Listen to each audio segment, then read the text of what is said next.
Баршаларыңызға қайырлы күн. Сіздермен бірге бүгін талшын.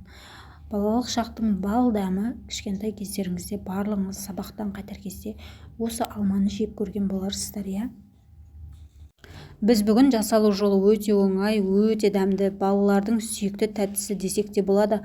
Алмадан жасалған қант немесе алмадан жасалған карамель жасайтын боламыз. Видеоны қарамас бұрын менің YouTube каналыма тіркеліп, лайк басып, пікір жазып, қолдап, достарыңызбен бөлісіп кетіңіздер. Ең алдымен алмаларымыздың барлығын осылай жуып, сүртіп аламыз және алдын ала дайындап алған шпажкамызға барлығын қатап шығатын боламыз. Енді бөлек ыдысымызға 400 грамм құмшекерімізді саламыз. 100 грамм суымызды құйып, оттың астын ең жоғары жылдамдыққа қойып, осылай араластырып отырамыз. Енді қайнап келе жатқан кезде бір ас қасық лимон қышқылын қосатын боламыз, немесе лимон шырынын қолдансаңыздар да болады.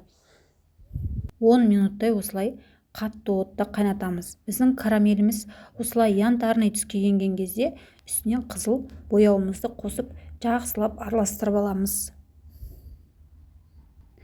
Мінекей, алдын ала дайындап алған алмаларымызды осының ішіне малып алатын боламыз және алдын ала төсеп алған пергамент қағазымыздың үстіне барлығын жинақтап отырғызып шығамыз.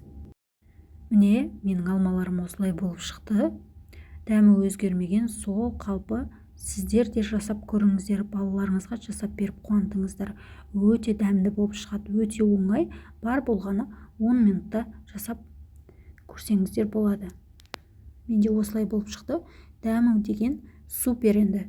Бір рет жасап көріңіздер, сіздерге қатты ұнайды деген сенімдемін. Рецепт ұнаса, каналыма тіркеліп, лүпіл басып, қолдап кетіңіздер. Достарыңызбен бөлісуді ұмытпаңыздар.